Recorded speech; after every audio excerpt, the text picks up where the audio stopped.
What the heck is that? What the heck is that there? Good morning, good afternoon, good evening, whatever time it is, wherever you are. Good day to you, my friend. If you look at that, if I ask people, what is that? Most people would say it's a chocolate ghost. I would say it's a chocolate ghost. But it's not. But it is. This, my friends, is a color variant. This is from a mustard ghost plant. Those mustard those mustard, so I didn't grow chocolate ghosts this year. Doesn't even have any chocolate ghost seeds, okay? This was isolated seeds. And I know 100% for a fact because I seen the mosquito nets and all that blah blah. These are from Jimmy Pickles. I seen this on my plant yesterday and I was blown away. I loved it. I sent Jimmy a picture and he said, "Oh man, it reverted." So either A, it reverted back to chocolate, or it just threw chocolate pods. This is the only one that's ripe, so I don't know if the rest of the plant. Of course, most likely the rest of the plant will throw chocolate pods. It's a little hard to see because I guess the lighting or something. But this is a little bit different of a color. This is what's odd about this. I know it's hard for you guys to tell, but I grew chocolate ghosts last year, and me and Mrs. Bilka ate quite a bit of them. Matter of fact, I like the chocolate ghost.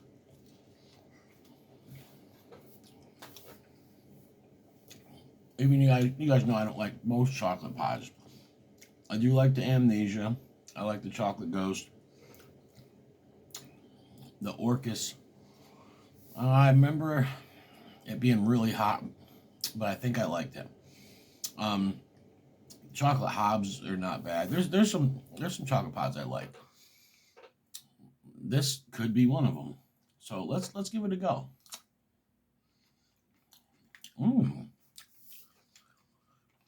Holy crap, it's hot. I did not expect that.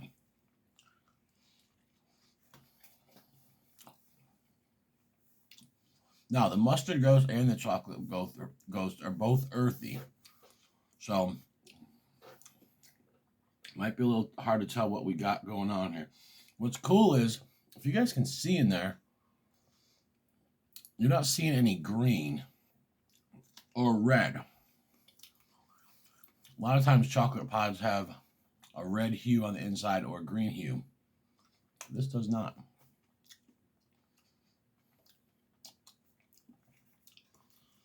Definitely earthy.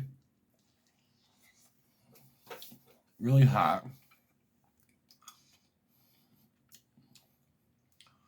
I wish I had a mustard ghost that color and a true chocolate ghost so I could compare the three of them.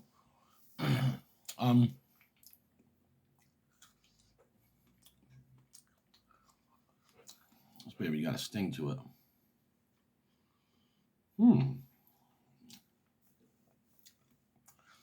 Now that I'm down the placenta, I'm getting more of the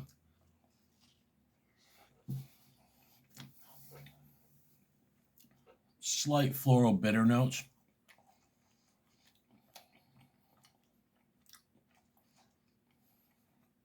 It's hot, man. It's hot. Now, does it burn your face off hot?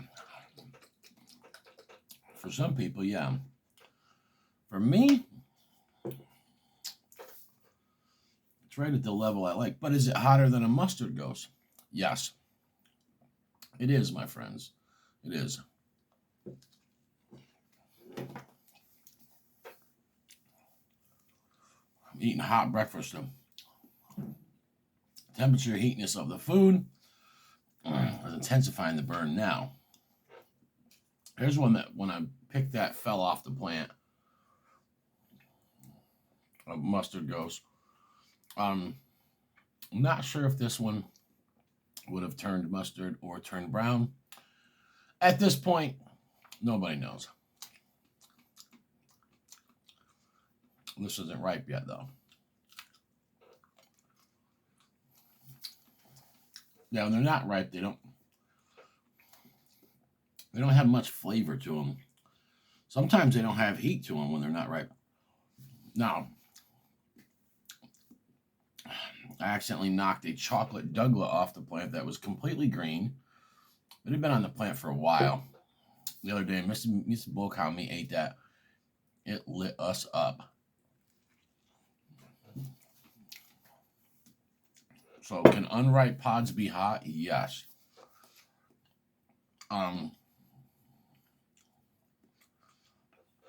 Not when they're to this stage, though. This pepper probably is a newer pepper that hasn't fully developed. Although it's got some heat. It just don't have the flavor, the earthiness, the real heat that it should have. So, yeah, what are you going to do? So, sorry if my videos have been spotty. I'm going through a lot right now. The work situation, if anyone's been paying attention, they transferred me to a place that I said I would not go to.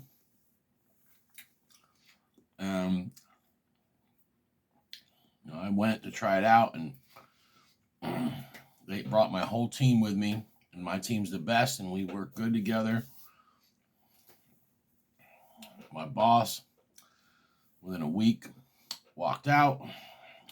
Then one of my other team members, then two of my other team members took off yesterday. So now I'm the last man standing. So, yeah. No, I got other coworkers there that a couple of them that were there, but it's a lot more work, a lot more stress. There's other things I'm not even going to get into. My brain is just maxed out at this point. And the worst thing is that when I got into this, I started growing all these peppers. I have all this stuff going on.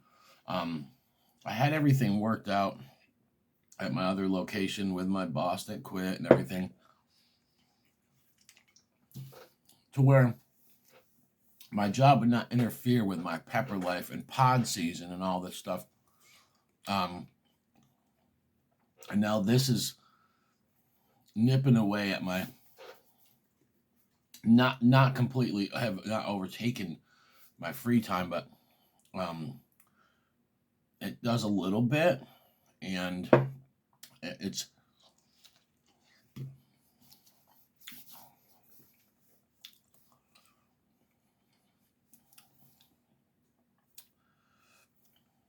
more of a stress factor.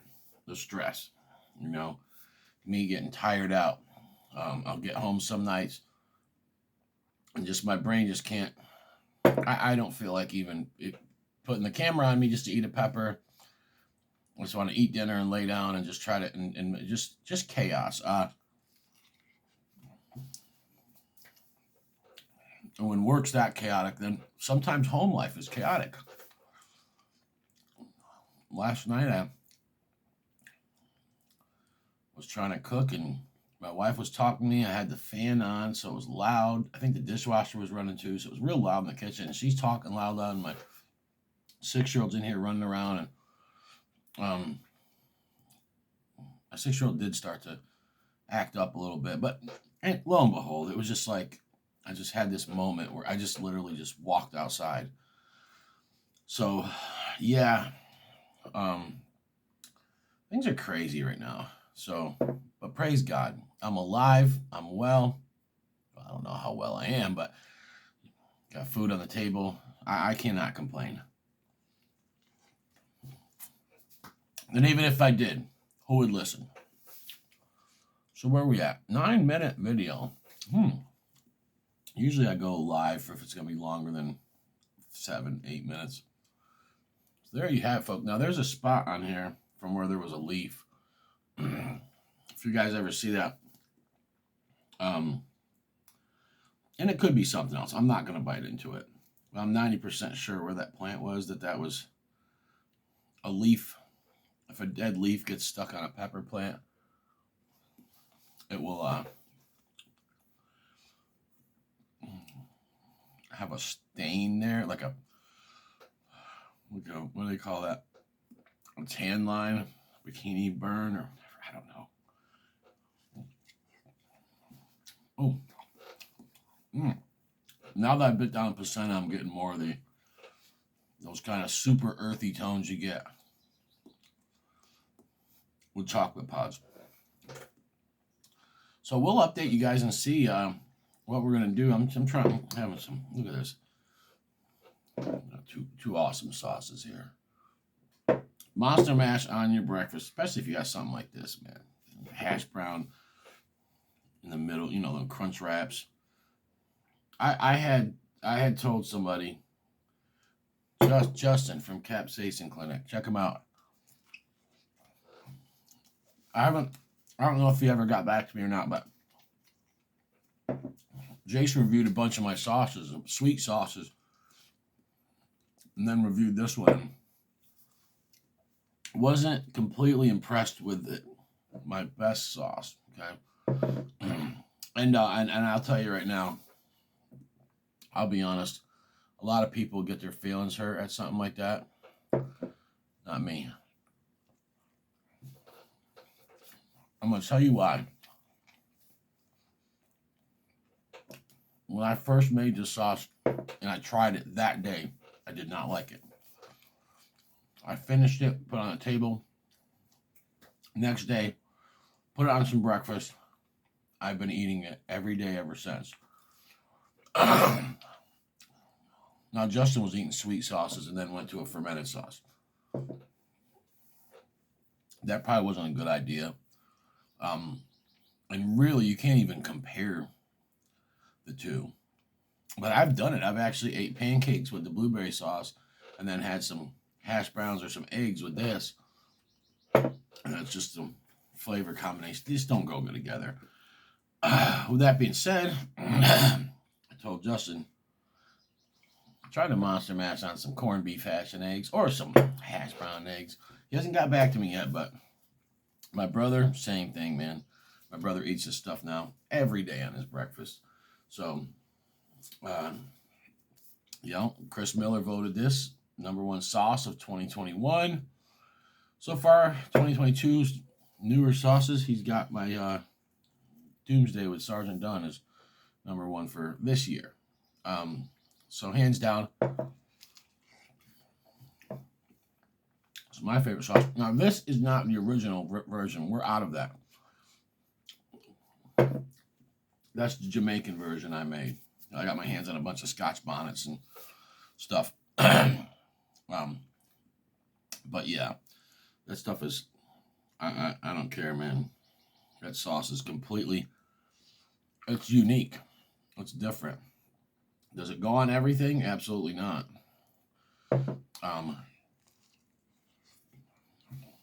Mrs. Bolkow eats it on tacos. I don't think it pairs well with tacos. I put mean green on tacos. A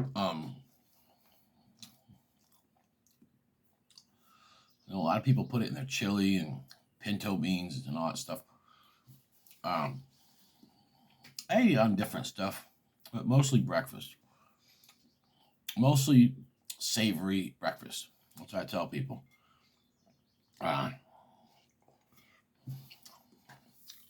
And I try to steer people in what stuff pairs with as best I can. I probably can do more, but I was a chef for 20 years and I used to have to make a sauce for everything.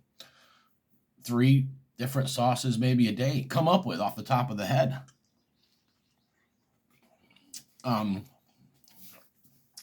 We lived at the coast on Topsail Island, worked right there.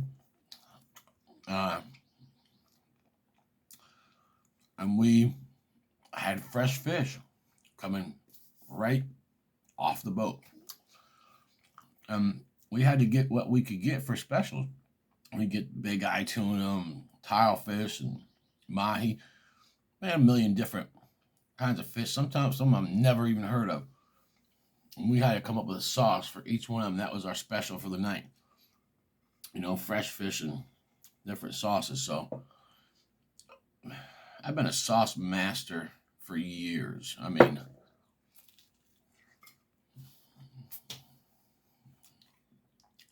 from the 80s making marinara and different wing sauces and stuff. I was a young teenager.